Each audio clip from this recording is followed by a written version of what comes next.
الحمد لله رب العالمين والصلاة والسلام على خاتم النبيين أما بعد فأعوذ بالله من الشيطان الرجيم بسم الله الرحمن الرحيم پڑھیے الصلاة والسلام عليك يا رسول الله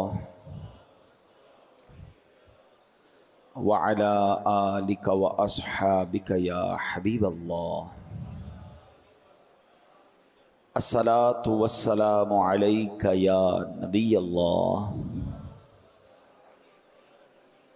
وعلى آلك وأصحابك يا نور الله۔ درود پاک پڑھنے کے بے شمار فضائل و برکات ہیں۔ کعبے کے بدر الدجا، طیبہ کے شمس الضحیٰ صلی اللہ تعالی علیہ وسلم کا فرمان عالی شان ہے کہ جو کوئی شخص جمعہ کے دن مجھ پر 200 مرتبہ درود پاک پڑھے اس کے 200 برس کے گناہ معاف کر دیے جاتے ہیں۔ تو یہ بڑا مبارک دن ہے۔ اس دن ہمیں کثرت سے درود پاک پڑھنے چاہیے اور فضول کاموں سے اپنے آپ کو بچانا چاہیے۔ آئیے مل کر محبت کے ساتھ بآواز بلند درود پاک پڑھ لیں۔ صلو علی الحبیب صلی اللہ تعالی علی محمد صلی اللہ علیہ وسلم۔ ہم الحمدللہ کوشش کرتے ہیں قرآن مجید فرقان حمید کی کسی ایک آیت کا ترجمہ اور اس کی تفسیر اور پھر اس کے بارے میں کچھ مدنی پھول حاصل کرتے ہیں۔ یہ بھی کوشش ہوتی ہے کہ بالخصوص ان آیتوں کو ڈسکس کیا جائے، ان آیتوں کے بارے میں جانا جائے جس میں رب کریم نے براہ راست مومنین سے خطاب فرمایا، یعنی مجھ سے اور آپ سے اللہ نے قرآن مجید میں جو بات کی ہے ہم ان آیتوں کو بالخصوص سنتے اور پڑھتے ہیں۔ آج قرآن پاک کی جو آیت ہم سنیں گے پارہ نمبر 3 ہے، سورہ بقرہ ہے اور آیت نمبر 278 اور 279 ہے۔ پہلے میں تلاوت کر دیتا ہوں اس کا ترجمہ اور پھر انشاءاللہ اس موضوع کو لے کر آگے بڑھتے ہیں۔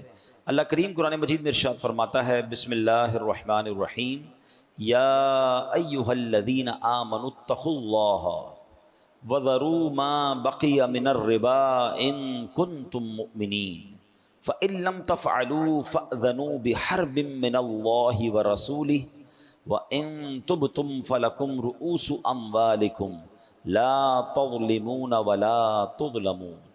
بڑی پیاری آیتیں ہیں، بہت اہم حکم بیان ہوا ہے اور براہ راست ایمان والوں سے بات کی گئی ہے۔ اللہ نے مجھ سے اور آپ سے قرآن میں کیا بات کی ہے یہ ہمیں پہلے پڑھنا چاہیے، سمجھنا چاہیے تاکہ میسج آف اللہ سبحانہ و تعالی وہ ڈائریکٹلی میں ریسیو بھی کروں اور پھر اس پر عمل کرنے کی بھی کوشش کروں۔ ترجمہ کیا ہے ان دو آیتوں کا؟ اے ایمان والو، یا ایہا الذین آمنو، اے ایمان والو۔ اب آگے فرمایا اگر تم ایمان والے ہو تو اللہ سے ڈرو۔ یعنی آپ دیکھیں قرآن میں جا بجا ہمیں رب کریم نے اپنے خوف کا ذکر فرمایا۔ یہاں اس سے مراد یہ ہے کہ ہمیں اللہ کی فرما برداری کرنی ہے، اللہ پاک کی ناراضگی والے کاموں سے اپنے آپ کو بچانا۔ ایمان والے ہو تو اللہ سے ڈرو اور جو سود باقی رہ گیا ہے اسے چھوڑ دو۔ آگے فرمایا پھر اگر تم ایسا نہیں کرو گے تو اللہ اور اللہ کے رسول کی طرف سے لڑائی کا یقین کر لو، اور اگر تم توبہ کرو تو تمہارے لیے اپنا اصل مال لینا جائز ہے، نہ تم کسی کو نقصان پہنچاؤ اور نہ تمہیں نقصان ہو۔ اب اس آیت کا شان نزول کیا ہے، یہ کس پس منظر میں نازل ہوئی؟ بعض اوقات کچھ آیتوں کے پیچھے ایک پورا بیک گراؤنڈ ہوتا ہے، کوئی وجہ ہوتی ہے، کوئی واقعہ ہوتا ہے، پھر اللہ کریم کا حکم نازل ہوتا ہے۔ تو اس کا بڑا زبردست جو ہے وہ یوں سمجھیے کہ بیک گراؤنڈ ہے۔ یہ آیت ان لوگوں کے حق میں نازل ہوئی جو سود کی حرمت یعنی سود حرام کا حکم جو ہے نازل ہونے سے پہلے سودی کاروبار کرتے تھے، یعنی اس وقت تو وہ ناجائز نہیں تھا، اللہ کی طرف سے منع نہیں ہوا تھا۔ اب بہت سارا سود لینا باقی تھا، یعنی جو پروفٹ تھا وہ ان کا لینا باقی تھا، اور اب قرآن کا حکم آیا اور حکم یہ دیا گیا کہ اب پچھلا سود جو آپ نے لینا ہے وہ بھی لینے کی اجازت نہیں ہے، وہ معاف کر دو، وہ چھوڑ دو، وہ ختم کر دو۔ اگر تم ایمان والے ہو تو جو سود لینا باقی ہے اسے چھوڑ دو۔ اور دوسری آیت میں فرمایا گیا کہ سود کی حرمت کا یعنی سود حرام ہونے کا حکم نازل ہو چکا، اب اس کے بعد بھی جو سود کا لین دین کرے گا وہ اللہ تعالیٰ اور اس کے رسول سے جنگ کا یقین کر لے۔ اعلان کیا کر دیا گیا کہ یہ کام کرنے والا گویا اللہ اور اس کے رسول سے جنگ کر رہا ہے۔ اب یہ کتنا سخت حکم ہے، یعنی ہمیں ڈرایا گیا کہ جب اللہ سے کوئی جنگ کرے گا تو پھر تو اس نے برباد ہی ہونا ہے، پھر تو کوئی ایسا تو معاذ اللہ سوچ ہی نہیں سکتا نا کہ میں اللہ سے جنگ کر کے جیت جاؤں گا، تو اس کا مطلب بربادی ہے۔ پھر آگے فرمایا یہ کیوں یہ شدید ترین وعید ہے، یعنی سمجھا دیا گیا کہ یہ اتنا برا کام ہے کہ یہ اگر پھر بھی تم نہیں مانو گے تو اللہ اور اس کے رسول سے جنگ کے لیے تیار ہو جاؤ، یقین کر لو۔ اور اللہ اکبر، پھر فرمایا کہ جن لوگوں کا اس زمانے میں سودی معاملہ تھا انہوں نے اپنے سودی مطالبات چھوڑ دیے، عرض کیا کہ اللہ تعالیٰ اور اس کے رسول سے لڑائی کی ہمیں کیا تاب، ہم کس قابل ہیں، یہ کہہ کر وہ سب انہوں نے ان کاموں کو چھوڑ دیا، اس سے تائب ہو گئے۔ مگر میرے پیارے اسلامی بھائیوں غور کیجئے، آج کا مسلمان، اس زمانے کے مسلمان، جیسے ہی آرڈر نازل ہوا، جیسے ہی حکم نازل ہوا، اچھا یہ ایک بار نہیں ہوا، اسلام کی اگر تاریخ پڑھیں تو کئی بار ایسا ہوا، کیونکہ اسلام گریجولی نازل ہوا، وقتاً فوقتاً اسلامی احکام جو ہیں، آرڈر آف اسلام، وہ وقتاً فوقتاً آتے گئے۔ تو اسلام میں ایک وقت ایسا بھی تھا کہ شراب حرام نہیں تھی، ٹھیک ہے نا، تو لوگ پیتے تھے شراب، جب حرام نہیں تھی تو ان کو گناہ بھی نہیں تھا۔ مگر جیسے ہی شراب کی حرمت کا، شراب کے حرام ہونے کا حکم نازل ہوا تو روایتوں میں آتا ہے کہ گلیوں میں پانی کی طرح شراب بہنے لگی، یعنی لوگوں نے اپنے برتن توڑ دیے، اپنے شراب کے کوزے جو بھی تھے سب بہا دیے، اللہ کا حکم آ گیا اب ہمیں نہیں کرنا ہے۔ بالکل اسی طرح سود کا کاروبار چلتا تھا، جیسے ہی آرڈر آ گیا، جیسے ہی اللہ کا حکم آیا، یعنی آج کے زمانے کے لاکھوں کروڑوں روپے لوگوں کے نکلتے تھے، معاف کر دیے، ختم، اللہ کا حکم آ گیا، فنش۔ یہ اس زمانے کے مسلمانوں کا جذبہ تھا۔ اچھا بڑی ایک باریک سی لائن ہے جو میں سمجھانا چاہتا ہوں، یہ وہ قوم تھی جو شراب پیتی تھی اور گناہ بھی نہیں تھا، ٹھیک ہے نا، عادت میں بھی تھا۔ یہ وہ قوم تھی جو سود کا کاروبار کرتی تھی اور گناہ بھی نہیں تھا، کیونکہ آرڈر ابھی نہیں آیا تھا حرام کا، یعنی آدھی لائف، یہ زندگی کا بہت سارا وقت گزرا وہ کام کرتے کرتے، حکم آیا وہ سب چھوڑ دیا۔ ہم تو جب سے پیدا ہوئے ہیں شراب حرام ہے نا، ہم تو جب سے پیدا ہوئے ہیں، جب سے آنکھ کھولی ہے سود حرام ہے، ہمیں پتہ ہے، مسلمانوں کو پتہ ہے، یعنی معلوم ہوتے ہوئے مسلمان شراب پی رہا ہے۔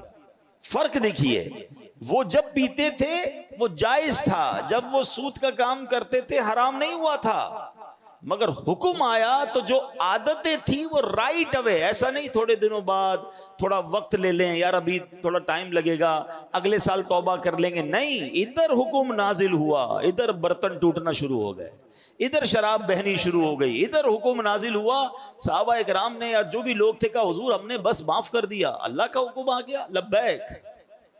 ہم پر اللہ کا حکم نہیں آیا، ہمیں نہیں پتا، کیا یہ بچپن سے نہیں سن رہے کہ سود کا کام کرنے والا ایسا جو اللہ سے جنگ کرتا ہے؟ مگر آج لالچ، اچھا لوگوں کو الگ الگ اسٹائل سے، یہ جو سودی ادارے ہیں، سودی جو کارپوریٹس ہیں یا جو بھی ادارے ہیں، وہ اٹریکٹ کیسے کرتے ہیں؟ پریشانی کس بات کی؟ گھر بنانا ہے، ہم آپ کو قرضہ دیں گے، موٹر سائیکل چاہیے، ہم آپ کو قرضہ دیں گے، اچھا گاڑی چاہیے، ہم آپ کو قرضہ، بچے کی شادی کیوں گھبرا رہے ہو، ہم آپ کو قرضہ دیں گے تو پھر سود بھی تو لے رہے ہیں۔ بندہ کہتا ہے ابھی تو کام پورا کر لو نا، ابھی تو ذرا تھوڑا عزت رہ جائے، ابھی بچی کی شادی کر لوں، ابھی اچھی گاڑی لے لوں، ابھی گھر بنا لوں، پھر تھوڑے تھوڑے کر کے دے دوں گا۔ ہم نے کئی لوگوں کو برباد ہوتے دیکھا ہے، بڑے بڑے امپائر، بڑی بڑی عمارتیں، بڑی بڑی فیکٹریاں ہم نے بکتے دیکھی ہیں۔ جو بزرگ بیٹھے پوچھو ان سے، پیچھے سے بات کیا نکلتی ہے کہ یہ سب کچھ سود پر قائم تھا، یہ سب کچھ حرام پر قائم تھا۔ ارے جب رب نے قرآن میں واضح اعلان کر دیا کہ اللہ سے جنگ ہے تو مجھے بتاؤ نا، کوئی اللہ سے جنگ کر کے جیتے گا؟ بربادی ہونا ہے، تھوڑے عرصے عیش کر لے گا پھر مار پڑنی ہے اسے، اور جتنے عرصے عیش بھی کیا تو وہ حرام پر کیا نا۔ اور آپ کو پتہ ہے یہ کس قدر حدیثوں میں سود کے بارے میں اس کی مذمت بیان ہوئی ہے۔ لیکن پہلے میں ایک اور بات بھی بیان کر دوں کہ ایک بات سمجھنی ہے، دو ایسے گناہ ہیں جن پر اعلان جنگ کیا ہے اللہ نے، ان دونوں گناہوں سے ہمیشہ بچنا. آپ خود بھی بچیں، اپنے بچوں کو بھی بچائیں، خاص تاکید کریں کبھی ان گناہوں کے قریب مت جانا. باقی گناہ بھی یقیناً گناہ ہے، اللہ کی ناراضگی ہے، مگر دو ایسے گناہ ہیں جس پہ رب نے ڈائریکٹلی فرما دیا کہ یہ اللہ سے جنگ ہے، اس سے تو قریب بھی نہیں جانا ہے ورنہ مارے جائیں گے. ایک کیا ہو گیا؟ سود ہو گیا. دوسرا سنیں، حدیث پاک میں ہے، بخاری شریف کی حدیث ہے، حضرت ابو ہریرہ رضی اللہ تعالیٰ عنہ اس حدیث کے راوی ہیں کہ تاجدار رسالت صلی اللہ تعالیٰ علیہ وسلم نے فرمایا، اللہ تعالیٰ ارشاد فرماتا ہے جو میرے کسی ولی سے عداوت رکھے تو میں نے اس سے جنگ کا اعلان کر دیا. اللہ اکبر. کیا پتہ چلا؟ اللہ کے ولی سے دشمنی رکھنا، اللہ اس سے جنگ کا اعلان کرتا ہے، اور سود کا کام کرنے والے سے رب جنگ کا اعلان فرماتا ہے. اب یہ دو باتوں سے، اچھا سود سے بچنا تو واضح یوں ہے کہ اگر دل پکا ہے، ورنہ تو بندہ، اچھا آج کل کیا ہو گیا ہے کہ نئی پیکنگ میں شراب آ رہی ہے، مثال دے رہا ہوں، نئی پیکنگ میں سود آ رہا ہے، وہ کہتے نہیں جناب یہ سود نہیں ہے، یہ تو انٹرسٹ ہے، یہ تو پروفٹ ہے، یہ تو جناب آپ کو انسینٹیو دیا جا رہا ہے، یہ تو جناب آپ کا گفٹ ہے. علم تو ہے نہیں، ہمیں معلوم تو ہے نہیں. یاد رکھیے جو قرض پر نفع ہوتا ہے، ٹھیک ہے، آسان لفظوں میں کہہ رہا ہوں، ویسے تو اس کی بڑی ڈیٹیل ہے، جو قرض دے کر نفع لیا جاتا ہے، مال کے اوپر نفع ہوتا ہے، وہ عموماً سود ہی ہوتا ہے. ہاں اس کی اگر کوئی جائز صورت ہے تو وہ علماء بتائیں گے نا، میں اور آپ تو مفتیان کرام نہیں اپنی طرف سے فیصلہ کر لیں یار میرا دوست کاروبار کر رہا ہے، ایسا کرو 5 لاکھ روپے لے لو، مہینے کے 10,000 روپے دے دینا، چلو کبھی 11 دے دینا، جیسی مرضی کبھی 9 دے دینا. آپس میں کہتے میں نے فکس تو نہیں کیا نا، میں کبھی 10 لیتا ہوں، کبھی 9 لیتا ہوں، کبھی 11 لیتا ہوں. ارے پیارے بھائی، آپ نے نقصان کی تو جگہ ہی نہیں چھوڑی، آپ نے تو نفع ہی نفع رکھ لیا نا. تو اس کی ڈیٹیل ہے، یہ سود ہو جائے گا بعض صورتوں میں، اور آپ حرام کے مرتکب ہو جائیں گے. اگر آپ واقعی کسی کے ساتھ انویسٹمنٹ کرنا چاہتے ہیں اور آپ چاہتے ہیں کہ آپ کو جائز نفع ملے تو شریعت میں صورتیں ہیں، لیکن مسئلہ یہ ہے کہ ہم سمجھتے ہیں کہ بھئی کاروبار میرا، ابا سے کاروبار سیکھا، میرے دادا بھی کاروباری تھے، ہمیشہ سے اچھا کاروبار کر رہے ہیں، میں انہی کے سٹیپ کو فالو کر رہا ہوں، مجھے کیا ضرورت ہے اس کو چیک کروانے کی. نہ آپ کے والد صاحب مفتی تھے، نہ آپ کے دادا مفتی تھے، کہاں سے چیک کروایا آپ نے کاروبار؟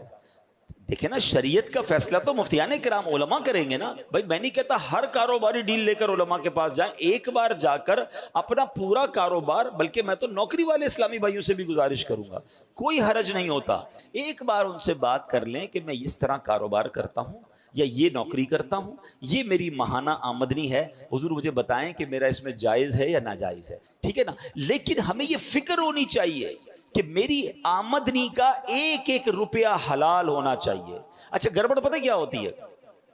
بعض اوقات ہماری ساری آمدنی حلال ہوتی ہے، کوئی ایک ایسا طریقہ چھوٹا سا ہم نے چھوڑا ہوا ہوتا ہے جہاں ہماری شاید توجہ نہیں ہوتی، ہم معلومات نہیں کرتے، ادھر سے حرام آ رہا ہوتا ہے، یا وہ غلطی کی وجہ سے اتنا پورشن، اتنا حصہ میری آمدنی کا حرام ہو رہا ہوتا ہے، ہماری توجہ نہیں ہوتی. اب مثال دیتا ہوں، نوکری، ہو سکتا ہے یہ ساری بیان جو ہو رہا ہو تو جو نوکری کرنے والے بھائی ہیں وہ کہیں یار یہ تم پیسوں والوں کا مسئلہ ہے، سود کا کام تو وہ کرتے ہیں، ہم تو اچھا خاصا جاب کرتے ہیں. یقیناً جاب کرنے والے کے آمدنی میں حرام شامل ہونے کے چانسز کم ہیں، مگر چانسز ہیں. اب وہ کیسے ہیں؟ مثال کے طور پہ وہ ٹائم پہ نہیں جاتا، ٹھیک ہے نا، اس کی 8 گھنٹے کی ڈیوٹی ہے، کام 7 گھنٹے کا کرتا ہے، اور جناب حاضری 8 گھنٹے کی لگ رہی ہے، پیسے بھی 8 گھنٹے کے لے رہا ہے.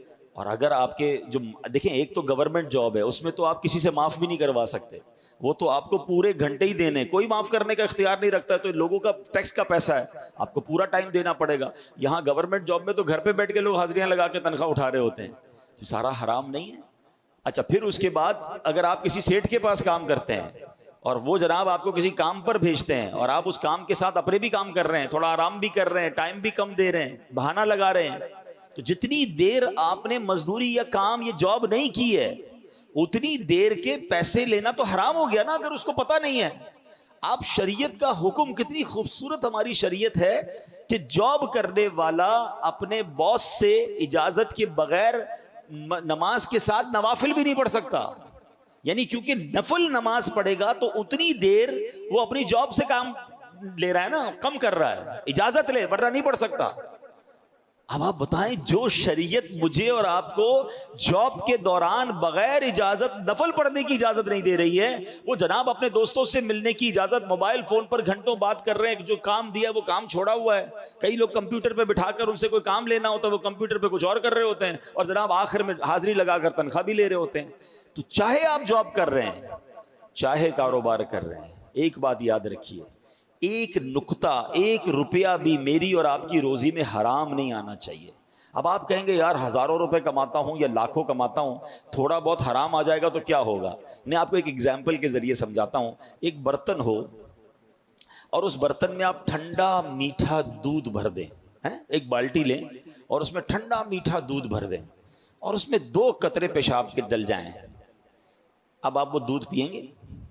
ٹھنڈا میٹھا, پوری بالٹی ٹھنڈا میٹھا ہے, آپ کیا کہیں گے؟ 2 قطرے نے اس پوری بالٹی کو ناپاک کر دیا.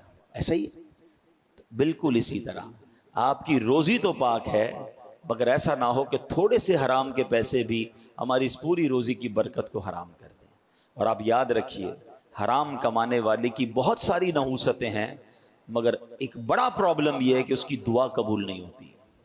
ہمارے کئی لوگ ہمیں ملتے ہیں, کہتے ہیں یار دعا قبول نہیں ہوتی, مشکل آسان نہیں ہوتی, برکت نہیں ہے, ٹینشن بہت ہے, میں رات کو پراپر سو نہیں سکتا, بچوں میں خوشیاں نہیں ہیں, فیملی میں بڑے پرابلمز ہیں. خدا را چیک کر لیجئے آپ کی روزی میں کہیں حرام کی آمیزش تو نہیں ہے. حضرت موسیٰ علیہ نبینا علیہ الصلوۃ والسلام نے ایک شخص کو دیکھا جو بڑا گڑ گڑا کر رو رہا تھا, یا اللہ یا اللہ یا اللہ میری دعا سن لے. حضرت موسیٰ تو کلیم اللہ ہے نا, اللہ سے باتیں کرتے تھے, تو آپ نے اللہ پاک سے کہا یا اللہ اس کی دعا قبول کر لے, یہ تجھے اتنا رو رو کے پکار رہا ہے. ارشاد ہوا, اے موسیٰ یہ اتنا روئے کہ روتے روتے مر جائے, یہ اتنے ہاتھ اٹھائے کہ اس کے ہاتھ آسمان کو چھو جائیں, اے موسیٰ ہم نے اس کی دعا قبول نہیں کرنی. عرض کی یا اللہ کیا وجہ ہے؟ ارشاد ہوا, اے موسیٰ یہ جو کھاتا ہے یہ حرام ہے, یہ جو پہنتا ہے یہ حرام ہے.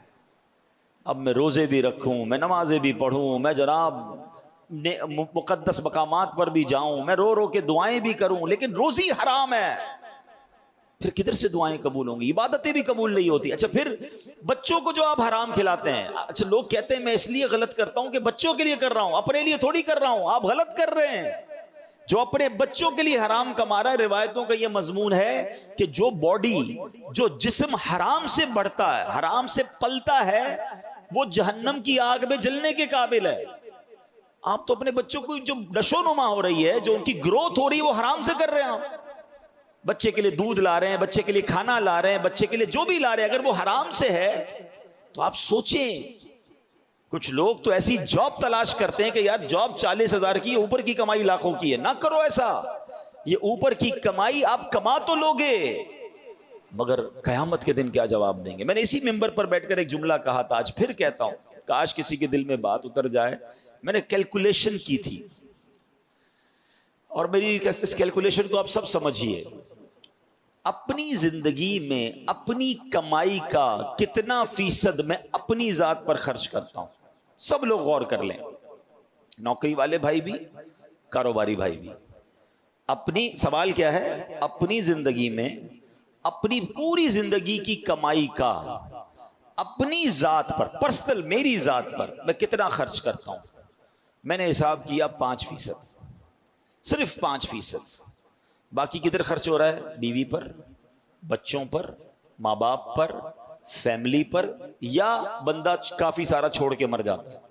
اپنے اوپر بندہ خرچ بہت تھوڑا کرتا ہے. ہم تو بعض اوقات اپنے نئے کپڑے بھی نہیں سلواتے, بچوں کے لیے لے رہے ہوتے. ایسا ہی ہے نا, ہماری خواہشات کم, فیملی بچوں کی زیادہ ہوتی ہے. اچھی بات ہے, اپنے بچوں پہ لوگ اچھا خرچ کرنا چاہیے, مگر جو میں سکھانا چاہ رہا ہوں, سمجھانا چاہ رہا ہوں, اب 100 روپے کمائے میں نے, اپنے اوپر کتنے خرچ کیے؟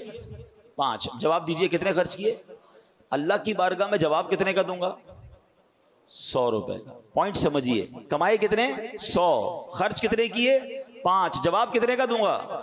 اگر وہ 100 حرام کے کمائے, خرچ تو 5 ہی کیے, مار پورے 100 کی پڑنی ہے, عذاب پورے 100 کا میں اٹھاؤں, باقی لوگ مزے کریں. تو یہ کتنی بڑی بے وقوفی ہے بھائی. جب میں نے اپنے اوپر خرچ 5% کرنا ہے, مشکل سے بہت شوقین آدمی ہے تو 10% کر لے گا, اس سے زیادہ نہیں. باقی تو بندہ جیتا ہی دوسروں کے لیے ہے. جب میں نے دوسروں کے لیے کرنا ہے تو مار میں کیوں کھاؤں بھائی؟ میں نے حلال کمانا ہے. اور آپ یقین کریں, جس دن آپ نے طے کر لیا نا میں نے حلال کمانا ہے, اللہ نے آپ کے لیے راستے کھول دینے ہیں.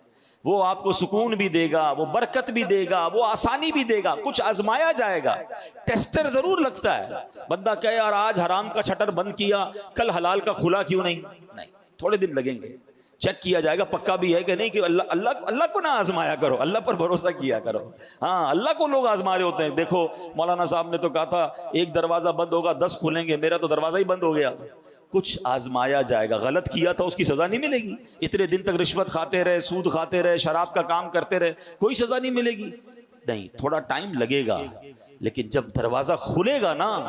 اور ایسی مثالیں موجود ہیں. میں کئی ایسے لوگوں کو جانتا ہوں جنہوں نے سود کے خلاف فیصلہ کیا, اپنی فیکٹری بیچ دی, اپنی پراپرٹی بیچی, اپنا کاروبار بند کیا کہ آپ سود نہیں کریں گے, اللہ سے جنگ کر کے کیا کرنا ہے.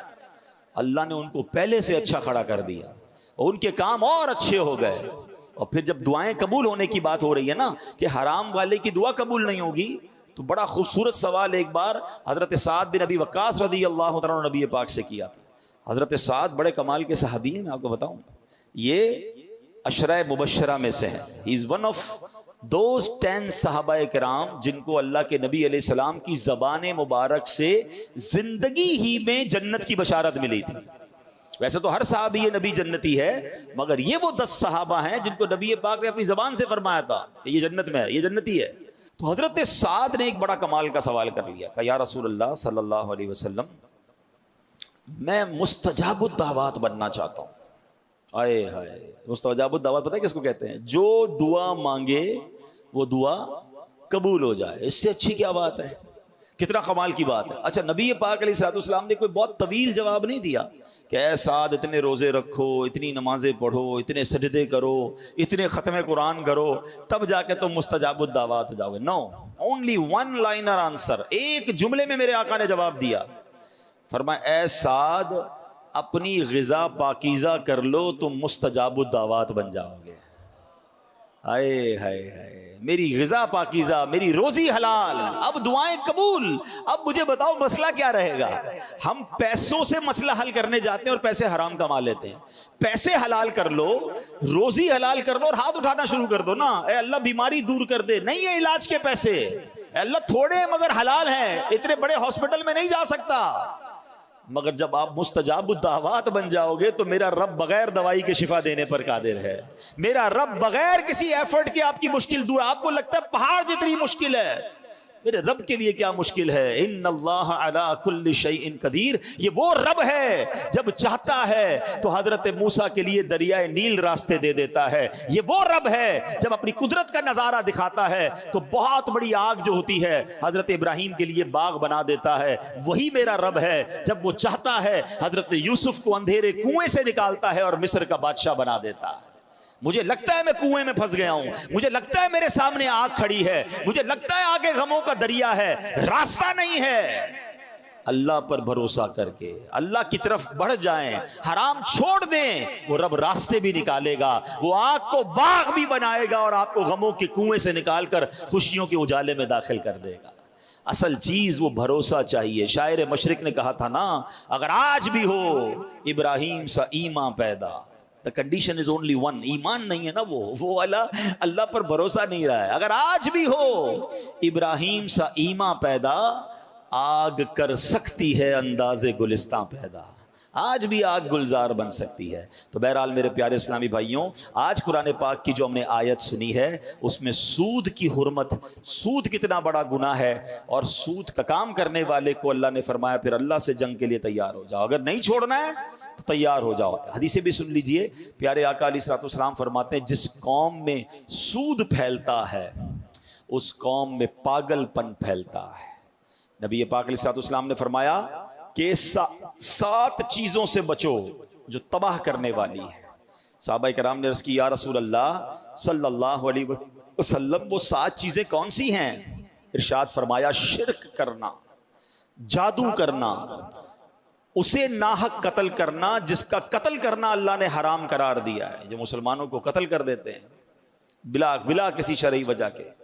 نمبر 4 فرمایا سود کھانا۔ نمبر 5 یتیم کا مال کھانا۔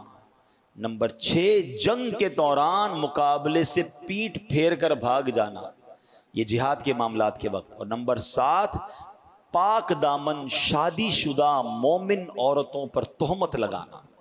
یہ 7 ایسے گناہ فرمائے جو تباہ کر دینے والے ہیں۔ اور نبی پاک علیہ الصلوۃ والسلام فرماتے ہیں جس کسی بستی میں زنا یعنی بدکاری اور سود پھیل جائے، اللہ عز و جل اس بستی والوں کو ہلاک کرنے کی اجازت دے دیتا ہے، فرشتوں کو اجازت دے دیتا ہے کہ اب اسے ہلاک کر دو۔ سچ بتائیے کہ یہ دونوں بیماریاں پھیلی ہیں کہ نہیں پھیلی؟ بدکاری بھی عام، اور سود کو تو بڑے فخر سے بیان کیا جاتا ہے، میری فلاں جگہ انویسٹمنٹ ہے تو میرے فلاں جگہ انٹرسٹ آتا ہے تو میں نے سود پہ پیسے لگائے ہوئے ہیں۔ نہ کریں ایسا، نہ کریں، برباد ہو جائیں گے۔ ہم مسلمان ہیں، ہم اللہ کے بندے ہیں۔ اللہ نے قرآن میں واضح مجھ سے اور آپ سے فرمایا اے ایمان والو اللہ سے ڈرتے ہو تو پھر یہ کام نہیں کرنا ہے۔ اللہ مجھے اور آپ کو حرام روزی سے محفوظ فرمائے، فقط حلال کمانے کی توفیق عطا فرمائے۔ اللہ ہمارے حلال میں ایسی برکت ڈال دے کہ کبھی حرام کا خیال بھی دل میں نہ آئے۔ اللہ ہماری نسلوں کو بھی سود سے، رشوت سے اور حرام کے مال سے محفوظ فرمائے۔ تو اے میرے پیارے اسلامی بھائیوں، ایسی پیاری باتیں دعوت اسلامی کے ماحول میں سکھائی جاتی ہیں۔ ہر جمعے کو جب یہاں بیان ہوتا ہے تو کوشش کریں ٹائملی آ جایا کریں، اور سوشل میڈیا پر ہمارا یہ بیان ہم لائیو بھی ٹیلی کاسٹ کرتے ہیں، فیس بک پر، یوٹیوب پر عبدالحبیب اتاری کے نام سے جو ہمارا پیج ہے آپ اس کو شیئر بھی کیا کریں۔ اس کے علاوہ دعوت اسلامی کے جمعرات کے اجتماع میں آیا کریں، مدنی چینل دیکھیں، تو اس طرح کی باتیں مزید سیکھتے رہیں گے۔ اللہ پاک عمل کی توفیق عطا فرمائے، آمین بجاہ النبی الامین صلی اللہ علیہ وسلم۔